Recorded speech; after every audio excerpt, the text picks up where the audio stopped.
distinguished representative. And it's yes, sure. I think we've met before. Yes. Nice to see you. Good. Right. Okay. We can sit ourselves down. I am Daniela Milanese from Agência Estado in Brazil, and my question, of course, is about Brazil. I'd like to know, Mr. Gordon Brown is going to visit Brazil at the end of the month. I'd like to know the expectations of the government about President Lula's commitment to the G20 meeting. Well, I think we're at an absolutely key moment for the world economy, rich and poor. We're less than 4 weeks away from the G20 summit, and engagement with countries like Brazil, not just on the telephone but in person, as the Prime Minister is doing, is absolutely vital. I think that the agenda for the G20 summit is about growth and jobs as well as financial stability and regulation.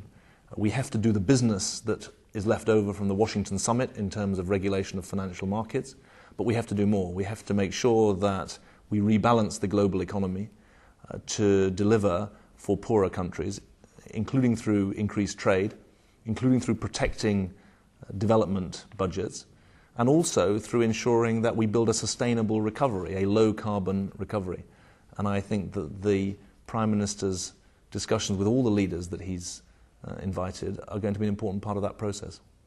How can a country like Brazil contribute to this discussion about new regulation in the financial system? Well, I think that Brazil and countries like Brazil can, first of all, demonstrate that the decisions that are taken in the industrialized countries have a global effect, and that those effects need to be taken into account as regulatory decisions are taken. Second, Brazil and countries like Brazil can make the links between financial regulation and economic impact, and make sure that the real economy is not forgotten in the discussion about financial sector regulation.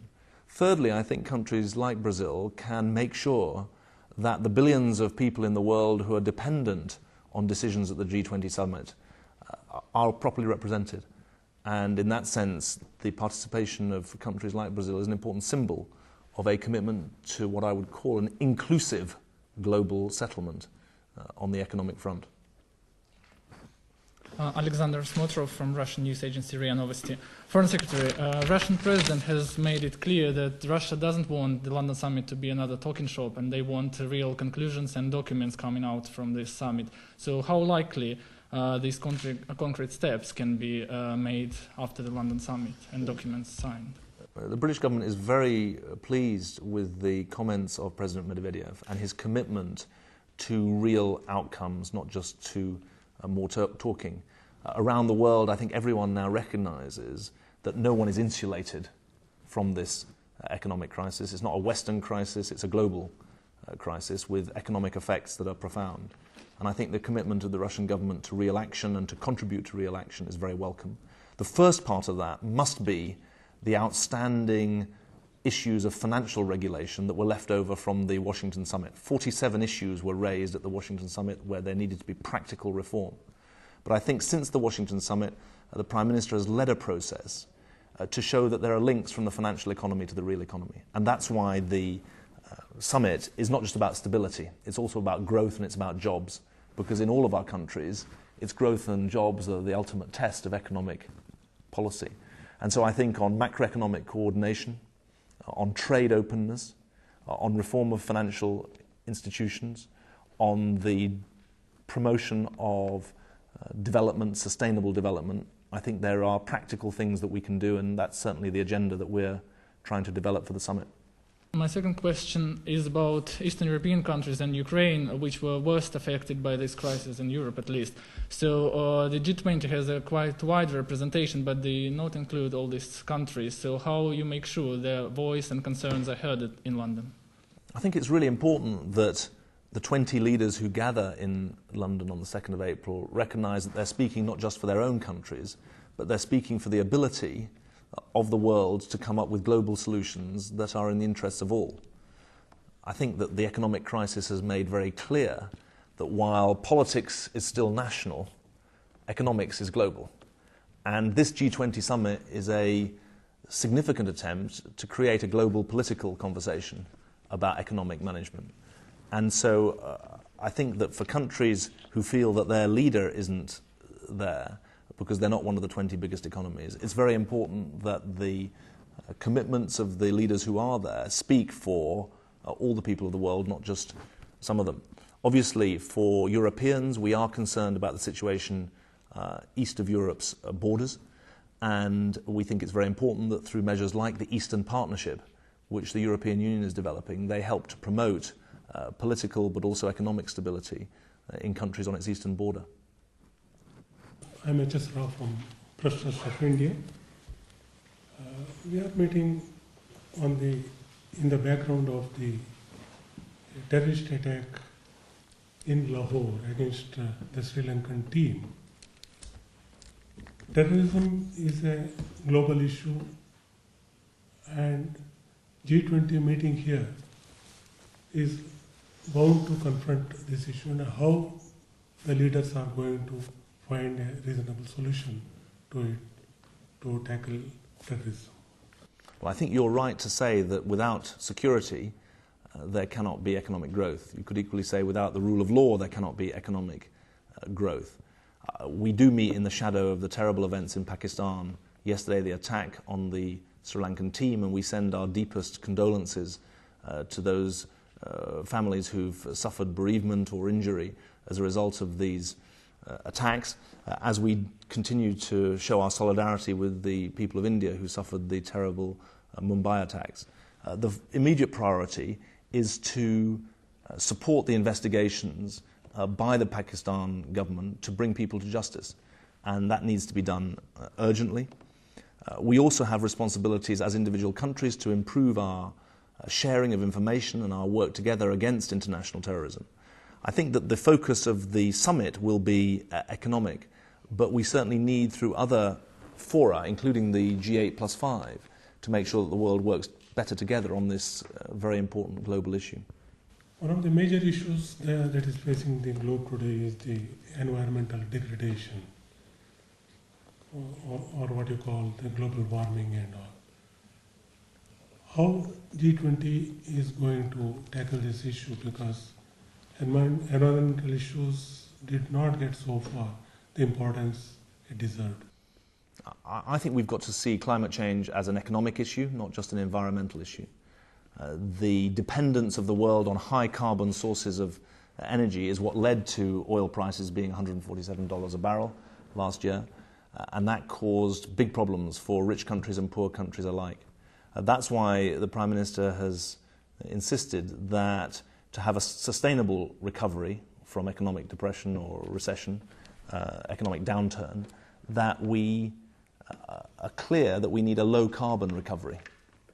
And I think that low-carbon recovery can be built by coordinated action, but it also needs the right negotiating structures internationally, which is provided by the United Nations and the vital conference in Copenhagen at the end of the year, but also by political leadership. And that is where the G20 summit has an important opportunity. The G20 leaders have the chance on the 2nd of April to send a very clear message about the centrality of renewable energy, about the need for energy efficiency, about the importance of fiscal stimulus having a strong green component. And that's certainly something we're committed to, and I think many other leaders are committed to as well. From China's Xinhua News Agency. I noticed the main topic for the London summit will be stability, growth, and jobs. My question is about protectionism. Recently, we heard a lot of officials talking about anti-protectionism. But actually, there's some developed countries taking some measures about some protectionist measures in dealing with the world economic crisis. Do you think what kind of job, what kind of role for the World Trade Organization can play to stop the protectionist actions? Well, I think we know from the 1930s the dangers that protectionism holds. Protectionism can turn a crash into a slump, and it's very important that the world doesn't turn inwards at this time. we hope that the G20 summit can give a very strong anti-protectionist message. That's something that is important in rhetoric, but it's also important in policy. And obviously the most visible sign of progress on open trade would be the conclusion of the currently stalled trade round. I think that most people realistically would say, however, that the immediate priority is to stop the retrenchment into protectionism. Not many people are talking about an advance to a global trade deal at the moment, however desirable. What they are talking about is stopping the resort to protectionism, because in the end, protectionism is fool's gold. It doesn't actually protect jobs. And what we have to develop is a social compact where citizens are properly protected, but not through protectionism. They need proper welfare states and proper means of support that allow them to maintain a decent standard of living. If they lose their jobs, protectionism won't be a good substitute. And so I agree with you very strongly that there is a big responsibility for the leaders to stand up against protectionism. My second question is about what kind of actions the world for the members of the G20 will take to push forward the Doha round talks. The first priority is to stop the retrenchment into protectionism. But I think that if that is successfully done, then we know that the world trade talks were stalled on quite a narrow set of issues. And in the end, I think that renewal of global trade is going to be an important part of the recovery. And the longer it's postponed, the longer the recovery will be postponed. People are expecting results. I think that's the point, because I think there is a kind of consensus that this financial system needs a new regulation, but how could it be, this regulation? What would be the new rules? And what's the question that they want answered, do you think, the citizens of Brazil? I think it is, what would be a practical measure of the G20 meeting, a practical resolution? Well, I think that the key issues are about macroeconomic coordination, how one has the appropriate fiscal response to the crisis, but also the appropriate monetary response in quite unique conditions, certainly in Western economies where interest rates are approaching 0%. I also think it's important that we take the appropriate measures to develop more systemic regulatory capacity. At the moment, there is a real sense that the regulatory instruments that have been developed for a world of national economies haven't yet been brought up to the regional, never mind the global scale, and that's the significance in Europe of the Laroisière report about European financial regulation, which I think offers some important pointers to the future.